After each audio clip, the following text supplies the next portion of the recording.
TV9 Bharatvarsh पर हमने चीन के अंदर घटी कई खूनी हकीकत का पर्दाफाश किया है। हमने आपको ऐसी कई रिपोर्ट सबूत के साथ दिखाई हैं जिसमें कोरोना का सीक्रेट खोलने पर चीन की सरकार ने अपने ही नागरिकों और अपने ही पत्रकारों को या तो मार दिया या फिर उन्हें डिटेंशन सेंटर में डाल दिया। चीन के रक्त चरित्र का संक्रमण नेपाल तक फैल गया है।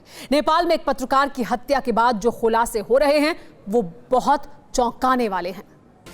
नेपाल का कितनी तेजी से चीनीकरण हो रहा है उसकी बानगी ये दो तस्वीर है। बाईं तरफ नेपाली अखबार की एक रिपोर्ट है और दाईं तरफ नेपाली पत्रकार बलराम बनिया की तस्वीर है। आप कहेंगे इन दो तस्वीरों का आपस में क्या रिश्ता है?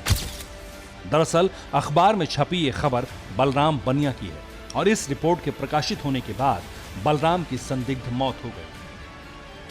नेपाल के पत्रकार की संदिग्ध मौत के पीछे चीन का कनेक्शन सामने आया है, क्योंकि बलराम ने नेपाल की जमीन पर चीन के कब्जे से जुड़े कई बड़े खुलासे किए थे। शक है कि ड्रैगन से यह दुश्मनी बलराम को महंगी पड़ी और चीन के इशारे पर उनकी हत्या कर दी गई। बलराम बनिया नेपाल के पॉपुलर अखबार कांतिपुर डेली में सहायक संपादक थे।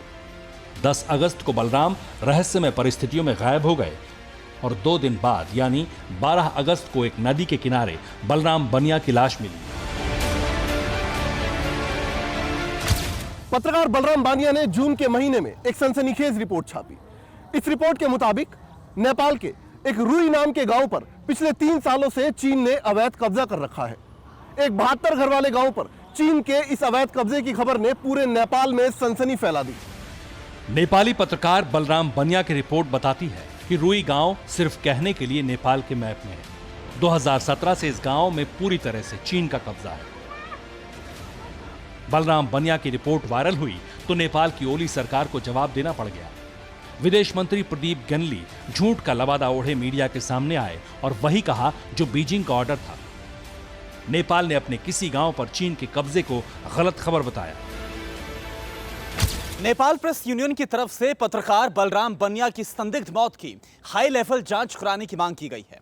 दरअसल सूत्रों के मुताबिक मौत के बाद बलराम बनिया के चेहरे पर चोट के कई निशान पाए गए थे, जो कि पत्रकार के मर्डर की तरफ साफ तौर पर इशारा करते। अभी तक ये चीन और पाकिस्तान में ही होता था कि जो पत्रकार जिनपिंग या आर्मी के खिलाफ कुछ भी लिखता था उसे उसका खामियाजा भुगतना पड़ता था। कोरोना काल में ही चीन ने कितने विसल ब्लोअर्स को बड़ी आसानी से ठिकाने लगा दिया और आज तक उनका कोई सुराग नहीं मिल पाया। नेपाल में चीन की एंट्री क्या हुई? चीन ने वही खूनी कैरेक्टर नेपाल में दिखाना शुरू कर दिया। ड्रैगन से रिश्ते रखने के ये साइड इफेक्ट्स अभी तो शुरुआत है। इतिहास गवाह है, चीन ने जिस भी मुल्क में एंट्री मारी उसको पछताने का भी मौका नहीं मिला। Bureau report TV9 Bharatvarsh.